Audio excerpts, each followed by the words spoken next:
Welcome back to the Always Bayern Chelsea program. Today is Sunday, October 20th, and Bayern and Chelsea both had some pretty big matches this weekend, so we got some stuff to discuss. Yeah, both had, as you said, big matches. One team ended up on top. The other just had a typical fashion performance that they've had over the last few years, unfortunately. Well, at least we're back in the saddle. At least club football is back because I definitely missed it over the international break. Those Nations League matches just don't hit the same for me. Seems like nobody cares about them either. Players, managers, hardly anybody's playing. People going back early to their clubs.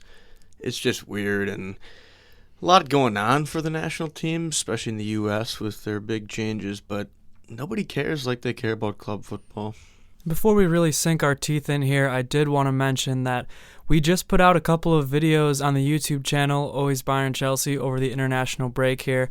I gave my state of the season for Bayern Munich up to this point, so if you're looking for something to watch and listen to about the year so far, take a look at that. And then we also did an interview with our friend Ryan, who's a Liverpool fan. Very interesting episode. He's been over to England a handful of times, seen a bunch of matches live, so it's good to get his insight on things as well. And as always, like and subscribe there, and we'll be putting more stuff out. So, all right, back to the matches. Yeah, so let's jump in here and talk about some club football. Bayern Munich back in action in the Bundesliga this weekend, and they beat Stuttgart 4-0. Stuttgart was last year's second-place team in the Bundesliga, and this year they're having a little bit of a slower start. Their coach, Sebastian Hoeneß, is a great coach, and they still have a bunch of talented players. But, yeah, they're not seeing the success that they saw last year at the moment, and it was kind of a wild match. It was really a tale of two halves, as they say. The first half ended 0-0, and then Bayern scored 4 goals in the second half. And for the starting 11 for Bayern Munich in this match, we had Neuer between the sticks, as expected, as usual. We had Rafa Guerreiro at the right back position. Upa and Kim were the center backs. Davies was the left back. The midfield was Joshua Kimmich and Aleksander Pavlovic. We'll get to that. Joao Palhinha played most of the match with a broken collarbone for Pavlovic. That makes me real sad. Olise was the right winger. Muller at the 10 spot. Musiala still injured. Gnabry was the left winger. And Harry Kane, hat-trick Harry, of course, at the top. Yeah, I was expecting Bayern to come out firing. They didn't necessarily come out super strong right away. Waited to the second half to do their thing, but playing at home in front of their Munich-loving fans against a team like Stuttgart, who, as you mentioned, is starting off a little slow, it made sense that Bayern would end up dominating the match. Yeah, just a couple of things to say here. First of all, I want to give Stuttgart some credit because they really went into this game. I mean, Hoeneß talked about this before the match. They went into the match really ready to play open against Bayern and to fire away, all cylinders going, basically, whatever adage you wanna say, because it's no secret right now that the way to beat Bayern Munich is to just kind of park the bus and play a low block, play off the counter, play from the back. 3 matches in a row, teams have had success doing that, and Hoeneß said, we know where our strengths are, and we want to be aggressive. We want to play with them and kind of open up the match a little bit. And that's really what they did, and it worked for a half. They just couldn't really keep up with Bayern for the whole match. Maybe shaking off some of that international rust too, at least for the Bavarians. Yeah, it's a bold strategy for Hoeneß to say that coming in. I got to say, looking at the statistics now, his players must not have gotten that message at all because they end up with only 4 shots on the day, which is pretty insane and low. But, yeah, I thought that first half just ended up being pretty boring. It seemed like neither team really was executing maybe the way they wanted to. I guess you could argue Stuttgart was, because a draw for them would have been a good result. But Bayern didn't look super energetic. They did have an injured Pavlovic to deal with. But, yeah, it was just kind of a weird first half where nothing was going on. Yeah, it was a strange match, to be honest, because Bayern kind of reverted back to how they played last year under Thomas Tuchel. They were really kind of slouched back. They were playing that U-ball shape, and their line wasn't nearly as high. They weren't nearly as aggressive. So I was starting to wonder, whoa, did Company kind of change up what he's been known for and change up his style? Or was the attack just rusty? I mean, we saw Kane miss some chances, Gnabry missed some chances, Davies missed a chance or two. Or was it that injury to Pavlovic? Because, unfortunately, he broke his collarbone. Happened real early in the match, maybe around the 5th minute. And, I could tell it was a broken collarbone. I do have a cousin who played college football, and in high school he broke his collarbone, and it was the same kind of thing. When you go down that way and you don't brace your fall and you just go shoulder into the ground, and the way Pavlovic kind of got up and was holding his shoulder, it was clear to me that that's what it was going to be. And yeah, he's out for the remainder of 2024 for sure. I hope he is able to play at the end of the football season here, because, Company called him our best player. I don't know if I would go that far. I think he has been, honestly, maybe the 3rd best player so far this season for Bayern. He's been up there, and he's been such an important part of our attack, an important part of how the ball progresses and how we move the ball up the pitch, him and Kimmich in the midfield. So, maybe that injury threw off the game plan, and then you have Palhinha in there, who is way, way, way more defensive, which you can argue that could be a good thing sometimes. But yeah, first half, Bayern's attack looked stale, and their defense looked very, very good, I thought. Yeah, I'd agree with that. I think the back line did a pretty strong job. I thought the first half, both fullbacks looked terrific, getting up the pitch far. I thought Davies had a good first half, good match overall.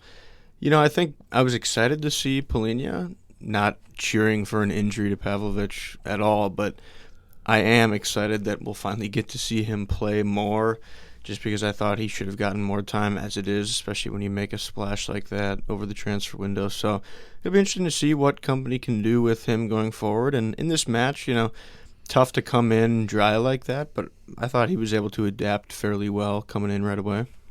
Yeah, I agree. I thought he did a really good job, and this is just going to be a huge opportunity for Palhinha here because, as we've talked about, the club basically told Goretzka to pack his bags, so, maybe he'll get some more minutes here, but he actually came on and played center back a little bit at the end of this match.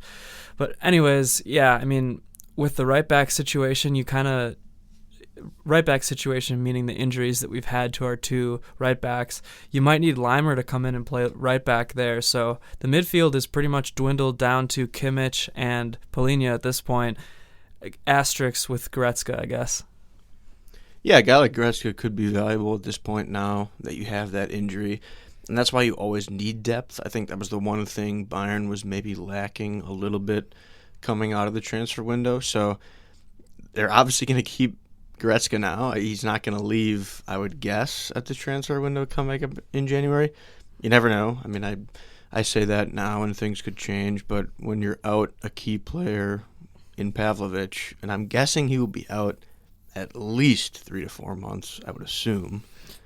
Yeah, I think you're right. You're right there. I think it's going to be a while before we see Pavlovic again. Honestly, I feel like Goretzka should get some time here because he says he wants to stay. At this point, he still says he wants to stay, even though literally the club bosses have said you're not going to get any playing time. He still wants to fight for his spot, and honestly, good for him because this thing can happen, and it's kind of short-sighted, I think, by the club to not foresee something like this with a very thin midfield. If you have an injury like this, you're going to need a guy like Goretzka, so good for him, I guess. You never want an injury, especially to one of your best players.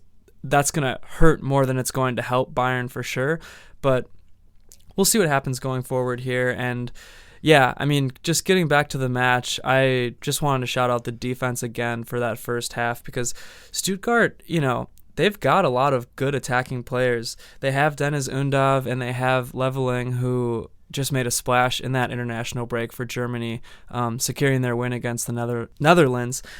And they also have Angelo Stiller, so there's a lot of names that you'll probably recognize if you watch the German national team. And yeah, they're well coached and they're no slouch of a team. Yeah, and I think in that first half they only had maybe one semi-decent chance. If I recall correctly, I think Undav maybe had a shot that ended up not being that close. But yeah, so overall, amazing job from the Bayern back line.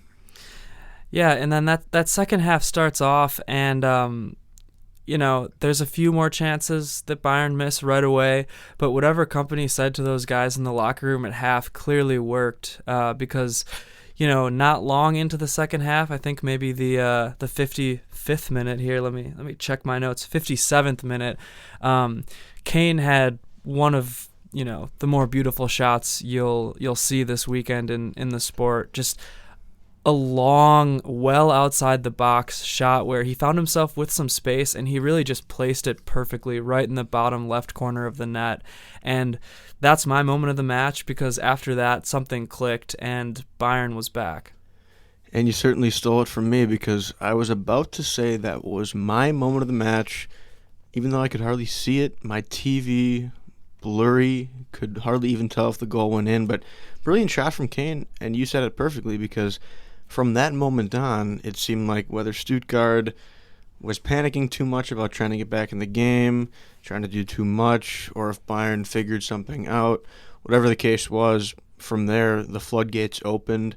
Bayern started doing a lot of great things, and it was all opened by that Kane moment. So I even put in some notes that I did write in the game that Kane kind of put the team on his back there. You expect an $100 million player to do things like that, but that goal that he creates by himself opens things up for everybody else on the team, gives them a breath of fresh air. They can just relax and do their thing, and that's what happened. Yeah, I agree with you 1,000%, and it's even more telling because, Kane was in a little bit of a goal drought up until this point. And it's funny, a guy like him, he goes, 3 matches or something without scoring a goal, and the media's all up on him. If people are saying, oh, is he washed? Is his style of play not working in this team? And everybody's up in arms. And, that first half, the couple of chances that he did miss, and other times the lack of service that he was getting, he was visibly frustrated. And honestly, he was more frustrated than I think I've ever seen him. He's usually very level-headed on the pitch, and he takes a lot of shots, and so sometimes he's talking to the refs and talking to other players and being a little chippy, but you could tell he was honestly just battling something inside of himself, is what it seemed like to me in this match. And once that goal hit, like you said, he put the team on his back and things were different. Yeah, and sometimes you need that. You need to see the ball go into the back of the net. Guys that lack confidence certainly need to see that. A guy like Kane probably doesn't need to, although it's still nice. But sometimes when your teammate scores, then everybody else can look at that and get more confident. When you're up 1-0, you don't have to worry as much about losing the ball. You can maybe be a little bit more aggressive. And the cap was kind of on the bottle, if you will, that first 55 minutes. So then once it comes off, it just completely fizzes out, and Bayern takes advantage of the Stuttgart defense. Yeah, and, I do want to commend Stuttgart, like I said earlier, for how they played, but it just wasn't going to last a whole 90 minutes. That style of play, trying to go with Bayern like that, it wasn't going to last for Stuttgart. Bayern just has the more talented roster, and when you have a guy like Kane, honestly, and the assist too from Kimmich was nice there. Just the way that Kimmich progresses the ball and builds up is so important to this team. I feel like a broken record because I've said that so many times, but yeah, you have Kimmich there. And honestly, Muller really turned things on in the second half too. He was not officially on the score sheet, but he really had a hand in multiple goals, and something that is overlooked, if you just look at the stats or whatever. But yeah, after that first goal, I will say I was watching at the German beer hall, and things were getting rowdy at that point. You can tell that people were waiting for a moment like that, and the chants are happening, the leaders are flowing, and people are running up and down the hall, cheering and chanting and screaming. So it was good vibes from then on out. And credit to Muller for that, because the first half he was performing a bit of a Houdini disappearing act, not doing a whole lot. So good on him for getting more involved in the second half. Again, I could argue most of the team in the first half wasn't doing much. So great to see that a lot of those guys stepped up. And it's key for a guy like Kimmich, too, because he's solid throughout the game. He never really has an off day, to be honest. So he can be that glue guy that is always there for them. And then eventually when players start performing well, it makes him churn along even better. Yeah, and like we said, not long after the floodgates were opened, in the 60th minute, Kane got his second goal. He fired a shot. It was deflected by the Stuttgart defense, and then he got it right back and put that one into the back of the net. So you could tell good things were coming. And it seemed like they were going to score for like a minute leading up to that Kane goal. The ball was ping-ponging everywhere near the goal, so wasn't surprised when that one went in. Yep, and then in the 80th minute, it was time for hat-trick Harry. I think he might have even had another one that was called off right before then. But yeah, in the 80th minute, Kane finally got that third goal, that hat-trick, and it was off of a pass from Muller that was deflected, so Muller doesn't exactly get the assist there. But yeah, like I said, he was a huge part in that goal and just the offense in general in that second half. And yeah, we were smiling then. Hat-trick Harry, you love to see it. And then finally, in the 89th minute, Kingsley Coman kind of put a bow on the match with another goal there to make it 4-0. And it was a nice goal from Coman. I think, he's a veteran, he's an experienced player, so maybe he doesn't need it. But you were talking about that confidence thing. I think as a fan, I needed to see him get a goal because, man, he's had a slow start to the season. I definitely needed to see that because he had a shot earlier in the match where he skies it wayward up into the stands, pulls a Raheem Sterling.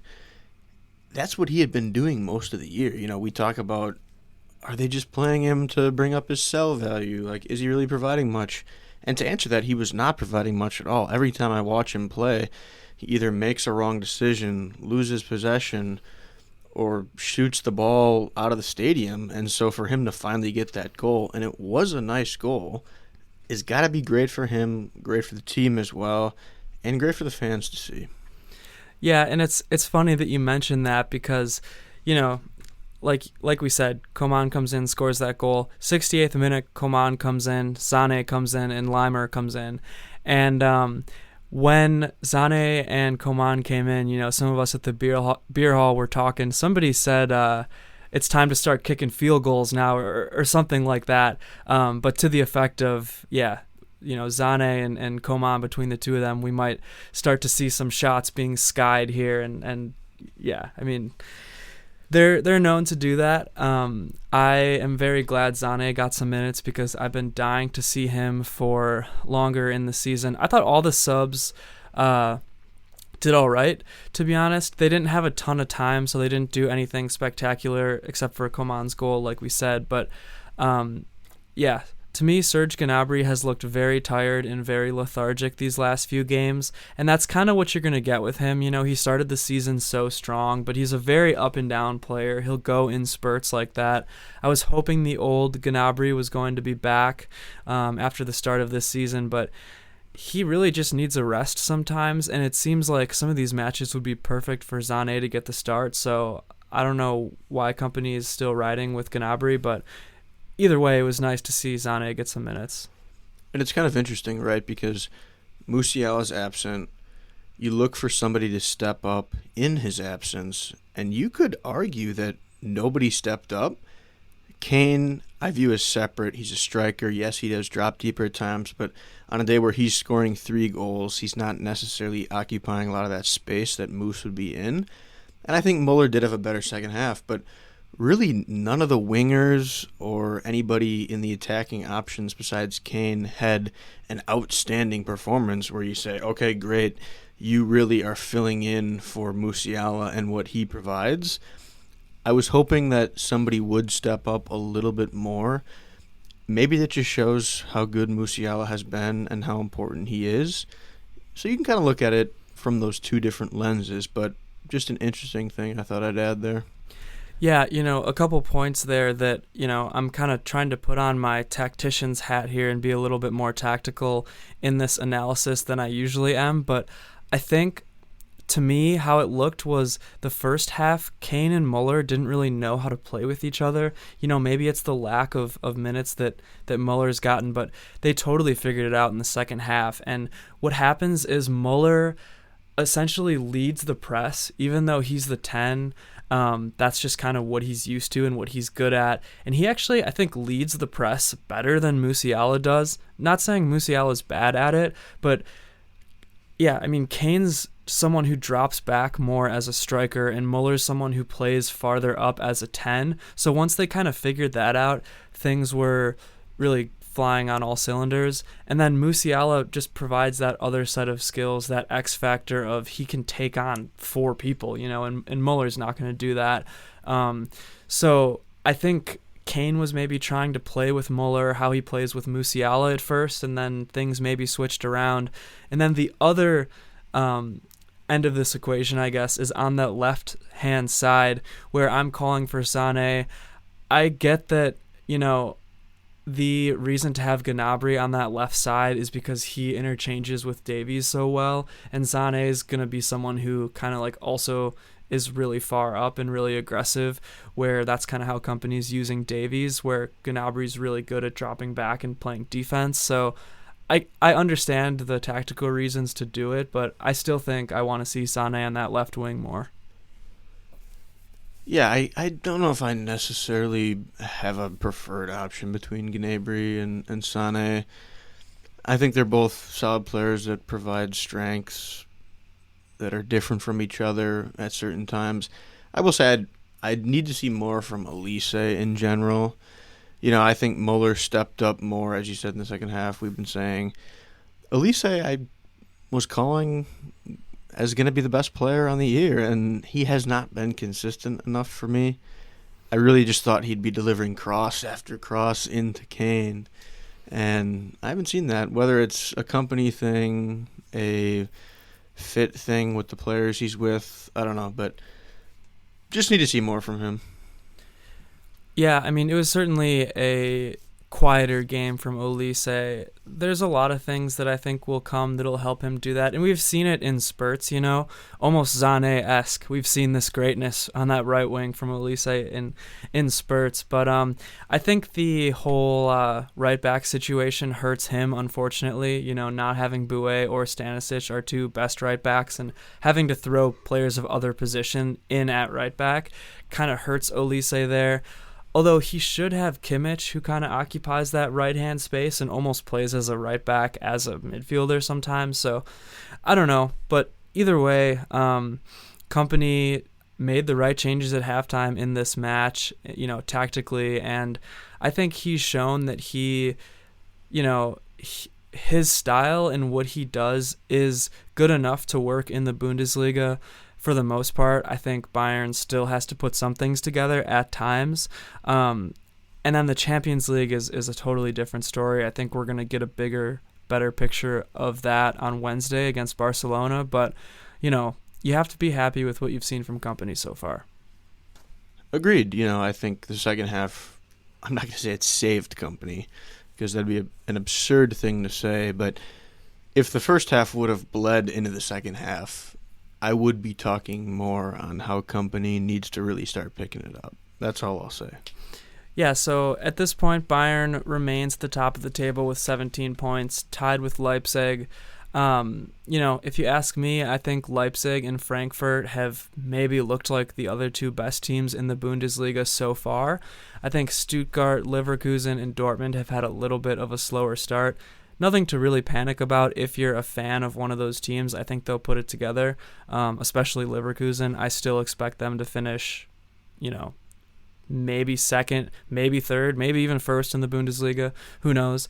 But yeah, I'm very happy with what I've seen from Frankfurt so far, and Leipzig in the Bundesliga as well.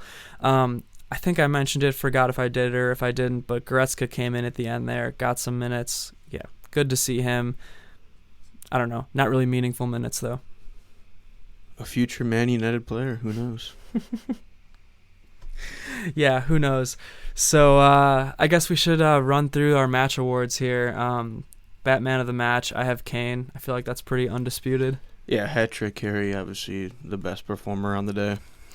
And then my Robin, I had Joshua Kimmich for reasons mentioned. He just, to me, is the glue that holds this offense together. So good with progression, so good with just being in the right place at the right time, occupying the right spaces. His vision is so good. It seems like every match I've been saying that. Kimmich was my Robin as well. Extra shout-out to Neuer, even though he didn't have to do a ton. Getting a clean sheet is always a big thing, so shout-out to him. Yeah, my my underrated fireball player of the match is really giving me a headache because there's a lot of people that I want to put there. Do I put Muller, who, for the reasons like I said, was a big contributor to this match? Do I put someone like Rafa Guerreiro, who I thought did great at the right back position, interchanging? I mean, do I put a Joao Palhinha? Do I put a Kingsley Coman? There's just so many options. Do I put Upamecano? Do I put Kim? It seems like everybody in that defense had a great game. Neuer, like you said. But I ended up putting Davies there just because, I talked about this last episode. I think he just had a really mature and smart game. He didn't get on the score sheet. He even missed a shot, at least one that I can remember. But he works very well in this system. I think Company uses him in a great way, and he provides for the offense, and he also is getting back and playing defense, which we just didn't see from him last year. So I'm gonna put Alphonso Davies up there. Yeah, we're aligned on basically everything because Davies was my best defender on the day. I thought everybody on the back line was solid, but just liked what I saw from Davies. And what I liked most about him is that he was good in both halves, where a lot of the players had poor first halves and better second halves. The defenders on the day were good across the entire match, but Davies, I thought, was just a little extra special today. Saturday. Yeah. Well, if you disagree with me, if you want to pick a fight with me, the thing I would say, I'm not going to go over them here, but just look at Davies' stats, his pass completion rate. Just a great match overall from him, like you said. Defender of the match for me, pick any of them, to be honest with you. Upa, I thought looked great. Kim, I thought looked great. I mentioned Guerreiro. I mentioned Palhinha. We talked about Neuer. What else can you say? Yeah, they're all very deserving. All right, well, that's all I have to talk about for Bayern. So do we want to bump on over to today's Chelsea-Liverpool match in the EPL? We can bump on over, and it's been, since 1:30, it's been about 4.5 hours. When you're listening, this will be more time, but I've had some time to calm down. I was thinking originally my short that I posted immediately after, if you've seen that, I was thinking I was more fired up than I actually was. I think I had some solid points in that video. But Chelsea ended up losing 2-1 to Liverpool, which we both predicted if you follow us on Twitter. And it was an interesting match because I came away immediately feeling very frustrated, not necessarily with the way Chelsea performed. I thought they did a lot of things great. Some in the first half, more in the second half at times. It felt like a match where I'm not going to say deserved because that gets tossed around a lot by managers, fans, and on social media, but it feels like they should have maybe gotten a point.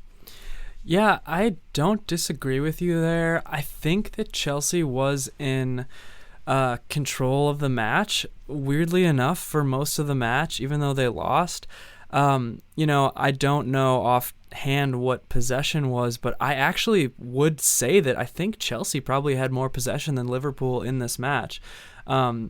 Possession's not everything, It was a weird match to me because I could see how, it almost reminded me of the Bayern Munich Villa match in the Champions League because even though Bayern sort of looked like the better team. I had a feeling that Villa was going to win, and I felt like we were playing right into their hand for some reason, and that's almost how I felt with Chelsea today. It felt like Liverpool was content, hanging back a little bit and just being strong defensively, although they didn't even look that strong defensively. You almost have to watch the match to understand what I'm saying, because I feel like I'm just blabbering on here in a completely nonsensical way. But for some reason, Liverpool somehow had the match under control, I thought, even though Chelsea almost looked like the better team. Those are my exact thoughts. Chelsea did have 57% possession. They controlled the game. They were pushing through the middle of the field, kind of dominating the midfield. Caicedo and Lavia playing super well together, getting the ball out to their wings at an effective and efficient pace. It was interesting because Liverpool weren't even countering effectively. Chelsea kind of were dominating every facet of the match. The key part was it's almost as if Liverpool's saying, okay, we have more experience. We're not going to make mistakes. Let's just let Chelsea make a couple mistakes and we'll win. And that's precisely what happened. Chelsea's defenders make basically 2 or 3 mistakes and Liverpool punish. We see the first goal that Liverpool ended up getting, which is a pen by Mohamed Salah, and it's a mistake by Levi Colwill in the box, a little careless kicking, I think it was Curtis Jones, and leads to that pen. And so Liverpool are basically sitting back and letting Chelsea make the error. Yeah, I think you put that perfectly. That's exactly how I would have classified the match. You could tell that Liverpool was more mature. You could tell that Chelsea was the younger team. You could tell that Chelsea's back line, maybe it was some of the guys that was missing, who knows, but you could tell there was potentially a mistake happening, or that Liverpool was going to make something out of nothing, and that's kind of what they did. They just took advantage of one poor mistake. But you kind of briefly mentioned this, and I just want to reiterate, I thought Chelsea's midfield was maybe the most dominant I've ever seen them, or at least, I guess, against a team of Liverpool's caliber.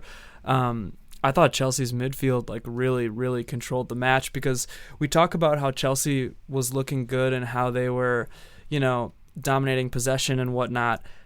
I don't think Chelsea's attack for the most part looked that good, and I don't think their defense for the most part looked that good. I think their midfield was just the rock of the entire match. And it was interesting because they did dominate in terms of getting the ball out of Liverpool's little press they were doing. They weren't pressing hard.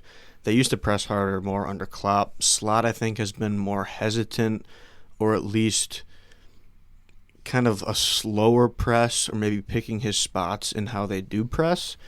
But they were getting the ball to Caicedo or Lavia in great space there in the middle, and then they'd find great space to get the ball out on the wings to a Sancho or a Noni, but they just weren't doing much with it once it got to that point. It was almost like Liverpool were saying, okay, we're going to let your midfield kind of control in the middle of the field, but then to a certain point, you're not going to be able to go far enough up into the box. You're going to have to go outside, but then we're going to double Noni. We're going to double Sancho. If Palmer gets the ball, we're going to surround him. We're not going to let you either cross the ball effectively or get it into that compact middle area. And when you have a Van Dijk and even a Konate leading that defending line in the center there, that's a huge part of it. But that's what I was noticing, is that even though Chelsea were getting the ball to those guys easily at times, they weren't doing anything with it at that point. Not necessarily because of their own poor play, just the way Liverpool was defending. Yeah, I think you make a couple of good points there. I think that, I obviously don't watch a ton of Premier League, but I've seen what Liverpool's given up 2, now 3 goals, and that has to be the best defense in the entire Premier League, right? I don't think anybody's even close to that. I think the next closest was either 6 or 8. Yeah. Yeah, and so you can tell that that's definitely their style under Slot. And just watching the match, you can tell, I texted you, I think Liverpool is like one elite attacker away from being able to compete with Madrid, City, like whoever. I think even without it, Liverpool is up there, in that upper echelon of teams. Long season, it's yet to be seen exactly what happens. I don't know if you really want to trust Nunez, like you said, or even Jota. I don't know if his injury today is serious or not, but yeah, I think that Chelsea had a lot of good moments. In the beginning of the match, the very beginning, I thought that Gusto Sancho connection on the left side looked good. Then it kind of fell apart. I liked Chelsea's lineup today, but after a certain point, you could see that Sancho wasn't going to be able to get it done. So I like the change to Neto. Not sure why Mudryk wasn't in the lineup at least. I mean, in the squad today. I can see why he wasn't in the lineup to start, but he seems like an X factor you could throw in maybe at the end of the match.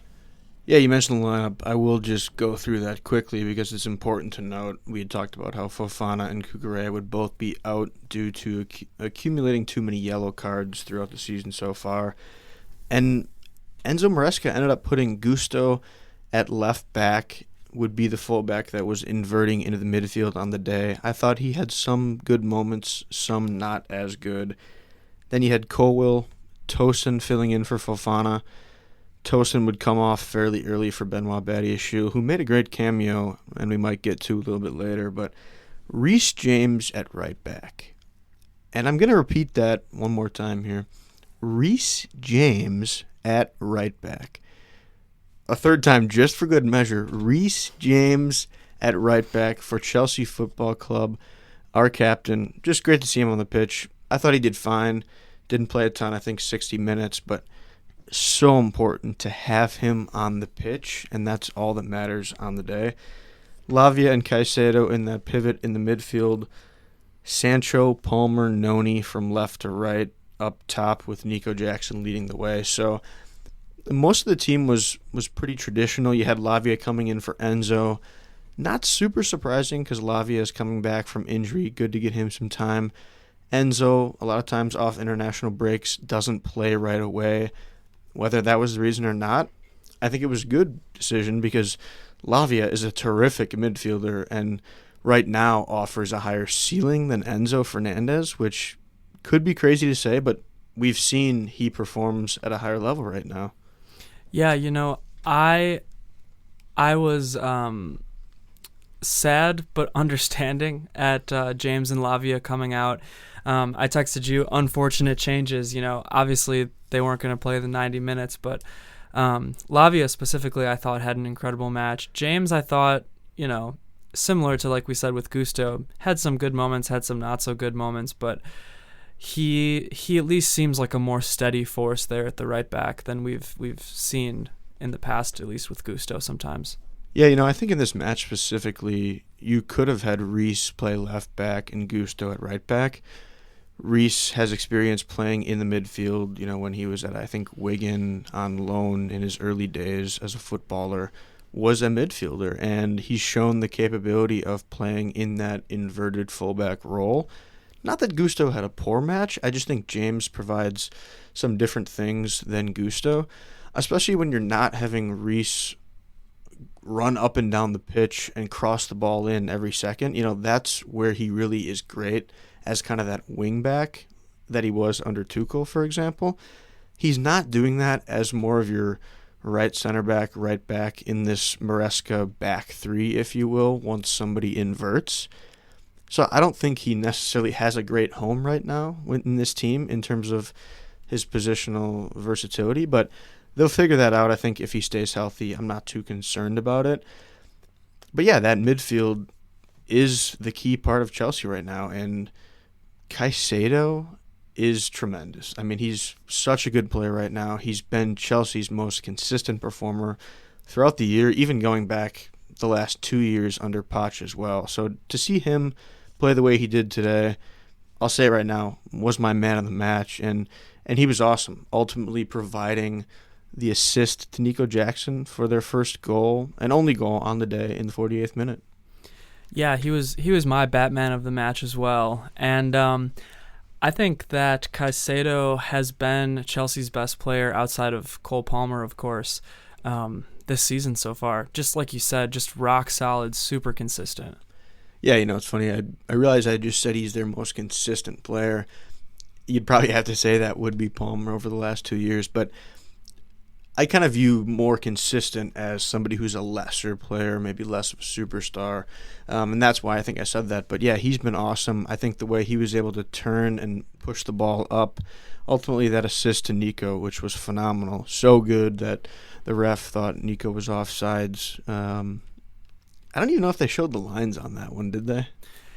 They didn't show the line, but he was he was on. I guess the reason I bring that up, they showed a replay of it, but not a... Exactly. Yeah. I just find it so weird, and I'm not complaining about this one because it's at Anfield and ends up in my favor as a Chelsea fan, but I just don't like when they don't show the lines. You're clearly making them, right? Because that's what you're doing as the VAR. Yeah, I don't get that either. This is a little bit of a side tangent, but I don't understand how there's not better technology in soccer. La Liga doesn't use goal line technology, for example.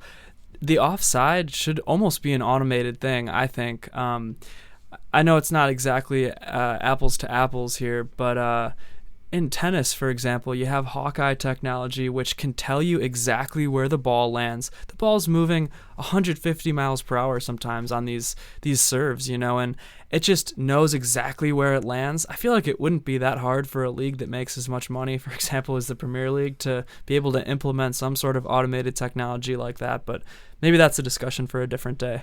Yeah, they have that one thing they're going to be introducing potentially over the next couple of years. Yeah, it was great to see Chelsea score that goal, getting back to that. And Nico, a fantastic finish, has a few touches after the pass from Caicedo. Looked like the defender was going to catch up to him, but sneaks it in past Kelleher. So awesome to see. I mean, I was pumped at that moment. You tie it up 1-1 right in the beginning of the second half, and you're thinking, okay, great. Chelsea are performing better. This is going to make them more confident. Liverpool could get rattled a little bit. You never know what can happen. Unfortunately, it didn't last long, but even so, great to see Nico score there. Yeah, I think that goal almost saved Nico's day because, for whatever reasons, he didn't have a great first half. He wasn't getting serviced, but, he wasn't making anything for himself either. And, yeah, that was a great goal by him, like you said, and a great assist, too, by Caicedo. So, not much else I can say there, but just awesome by Nico. Like I said, saved his day, I think, and great from Caicedo, who just had an all-around amazing day. And it's unfortunate because what happens next is a problem that's been a reoccurring issue for the last couple seasons for Chelsea. Happened under Poch, still happening a little bit under Maresca. Chelsea almost have an off switch where when they score a goal, they forget that there's still a match going on for the next 5 minutes. And it's so frustrating as a fan watching because you're on a high. It's at Anfield. You just tied it up 1-1. You're looking great. Jackson's scoring. And then your defenders just say, okay, that means we don't have to defend anymore, right? No, you still have 40 minutes left of game time. And Tosin, Reece, and I'll even say Robert Sanchez basically switched off. Now, was it a beautiful ball by Mo Salah? Yes, it was. I'm not going to deny that. He's spotting the run of Curtis Jones into the box, and it was a great run and an even better ball. But even so, Reece has to be spotting that. He does spot it. I think he's trying to hold him into an offside position. But then maybe talk to Tosin, yell at him, and say, hey, somebody's coming in behind. They just don't do that well, and Jones ends up with a pretty easy goal. Yeah, I mean, that was just Liverpool and Salah specifically being measured, being calm, being collected, not getting rattled by that Chelsea goal, and just, retaking the lead right away.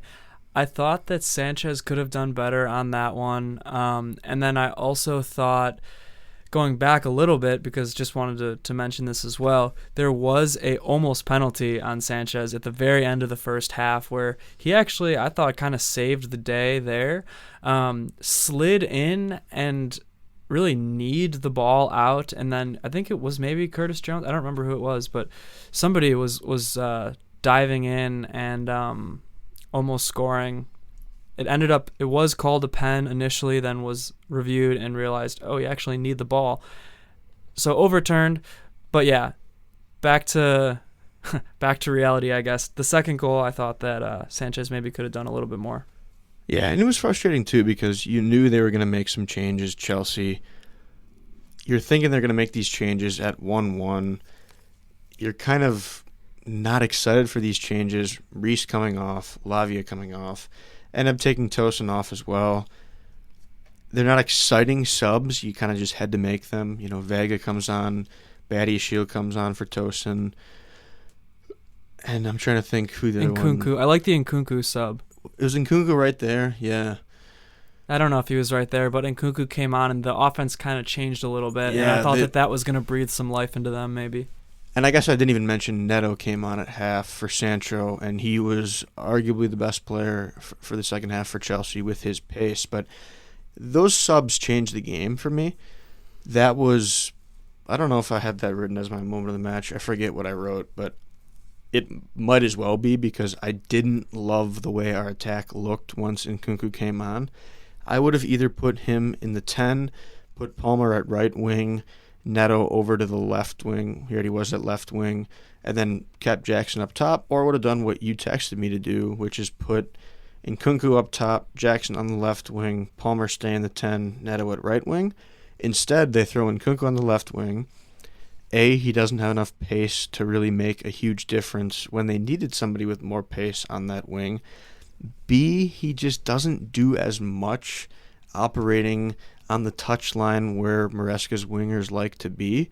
He needs to do damage through the middle, and he wasn't in the middle. Yep. Yeah, he needs to be basically at that striker role, or I don't know, maybe some sort of 10 or something. But yeah, you're right. I mean, Chelsea has players that occupy that space on the sides very well. They have players with a lot of pace, like Neto, for example, who, yeah, I thought he had a very good match.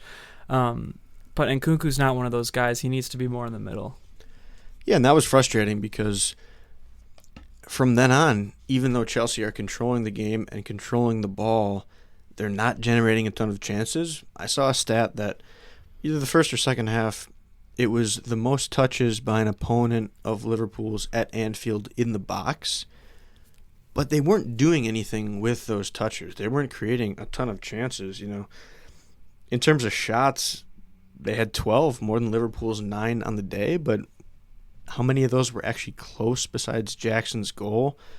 I mean, Palmer had 2 chances that he'd probably like at least one of those to go in. One in the first half. I think both were in the first half, actually, but yeah, you know, and he's a guy, now I'll pivot to talking about him, but wasn't his best day. I don't want to rag on him too much because it's Cole Palmer and he's a top 3 player in the world, but the attack just lacked that final movement and finich. Yeah, you know, Palmer had a chance in the second half. He might have had 2 in the second half that I thought a guy like him could make. So yeah, not Palmer's best day, just a handful there of missed chances from him. But overall, yeah, I mean, you hit the nail on the head. That final touch is what Chelsea lacked. They had great ball movement, they had great progression, they had great control of possession, but they just couldn't really get, I shouldn't say any, but they couldn't get very many solid chances, and when they had those solid chances, they couldn't put them away. Always frustrating, and something that we said a lot last season under Poch. Ultimately, I'm still excited and happy with the way Chelsea are performing right now. I think Maresca is leading them in the right direction.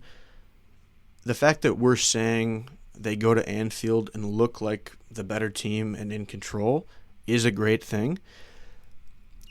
It was encouraging because Chelsea started off the season so well, especially away from home. You're thinking, okay, maybe they can compete for the title. Maresca kind of pumps the brakes on that, and since then we've had a draw and a loss. I'm not saying those things are related at all, but I think it was warranted because we are seeing that Chelsea probably aren't ready to take that final step. I think it's realistic to expect them to compete for a Champions League spot, which I think will be top 5 this season. I think that 5th spot will be in the Champions League. So that's what I think we'll be going for going forward. We can quickly talk about some match awards here. Caicedo was my man of the match that I already said. Nico's going to be my Robin. I think those are the two guys that deserve the most flowers on the day. Yeah, I'll just add real quickly, I think Chelsea is obviously still a young team. I want to keep reiterating that. And it's going to take maybe a few years for them to really compete for that Premier League title potentially, or farther up in the Champions League, who knows. But I think you have to be happy with where they're at right now this season. I think they've looked solid overall. They've exceeded my expectations a little bit so far. I thought there'd be a little bit more, I guess not rust, but a little more adjustments to be made to Maresca's system, and it seems like it's working well for them overall. They just need to kind of not be so sloppy on some things, not make a couple of mistakes, and that comes with maturing, that comes with age. I mean, look at Liverpool. It took them a while to get to this level of maturity where they're, at the top of the table, I think, right now, and just competing all across Europe. But yeah, as we said, I had Caicedo as my man of the match. I actually had Lavia as my Robin of the match, just because I think that combination was so good in the midfield and almost reliant on each other at times. But I did throw Nico as my fireball of the match because his goal was fiery. Yeah, I love that. My fireball is going to Benoit Badiashile. Those words I never thought I'd say this season. I have been somebody who has been disgusted by Benoit's play over the last year in the calendar. He looked great today. He was strong on defense. He was also babying Nunez every time they'd get into a little altercation. Nunez with an all-time flop that you'll ever see on a pitch. Absolutely absurd. Later dove again, and they ended up, I think, calling a foul on Benoit, but it was one of the biggest dives you'll ever see. So great to see Benoit kind of relish that little bit of a dark arts role, and maybe that's what he needs to actually play well for once. Yeah, absurd and disgusting, definitely. But I think we're relatively aligned today because I did put Badiashile as the defender of the match for Chelsea. I mean, who else would you give it to? Really, the rest of their defense was pretty pitiful, and Badiashile had a good match, I thought, like we said. I guess Gusto and James, I thought, showed some good moments, but yeah, overall, best defender for me, Badiashile. On a normal day, I'd agree with you that Badiashile was the best defender. But today was a special day because we welcomed back our captain, our academy boy, back to the pitch. And even though he wasn't the highest performing player on the day, the fact that he was there, didn't get hurt, completed 53 minutes of game time, he's my best defender, Reece James, because seeing that as a Chelsea fan is a beautiful thing. And if he can get back to even a little sliver of what he once was, watch out because Chelsea will be dangerous. Wow. Well, that's an inspirational message. I do agree. I hope he stays healthy. That's going to be my main thing with James. If he stays healthy, he's the kind of player who can alter a season and, regardless of what kinds of roles are available for him right now, he's the kind of player that you figure out a role for. And it sounds like Maresca is figuring out that role for Reece. It will not be 2 matches per week.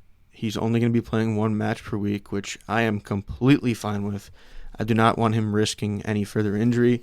So do not expect to see Reece on the pitch this Thursday. I believe an 11:45 a.m. Central Standard start time for Chelsea, away against a team that I will not try to pronounce. I know they start with a P. There's an Akos in there. Looks exactly like a Greek word, and that's exactly what they are because they're a team in the Greek league, whatever that league is called out there. Hopefully Chelsea can put on a great performance. Who knows what will happen? Who knows what the field will look like? You're playing a team in Greece. It's going to be crazy, but it's going to be awesome. Yeah, looking forward to that match, really just because I like to see Chelsea's B team. I don't mean that in a derogatory way. Who knows what we'll call it, but it's Chelsea's full second team that plays these Conference League matches. So, yeah, looking forward to seeing what happens there. And I'm going to stop calling it the Conference League. I'm going to start calling it the battle for the right to have Jim's jersey, because it's pretty much a battle for this B team in the Conference League between Joao Felix and Misha Mudryk. Whoever plays better in these Conference League matches, I might be getting a jersey of them. And what an honor that would be and should be for them. It definitely should be an honor. Wow, we've narrowed it down to 2. We're making progress on this. Well, those are my 2 kind of star boys, if you will, that I've had a liking to. Of course, they're bench players at this point, but yeah, we'll see what happens with that. You mentioned Bayern plays as well this week in the Champions League against Barcelona, so we've talked about it in the past. I'm worried it's going to be tough for you to watch because you have this affinity for Hansi Flick, but we'll see what happens. Yeah, massive match in the Champions League. This is Bayern's biggest Champions League match. I don't mean to disrespect Villa or Benfica or PSG, these other teams that are very good that Bayern will be playing in the Champions League, but you've said it. I mean, I'm very, very high on Barcelona this year. I think they are a great team. I think their attack is one of the top attacks in the world. They're sitting on top of La Liga right now, ahead of Real Madrid. And yeah, Hansi Flick has them playing great ball. They're getting all of their injured players back, it seems like, right in time to play Bayern Munich. So we're going to see what happens in that one. I am sad that Pavlovic won't be playing. I'm sad, obviously, our right backs are injured. And I'm sad that I'm unsure if Musiala is going to play. I would have told you that I thought Musiala was going to play in that one.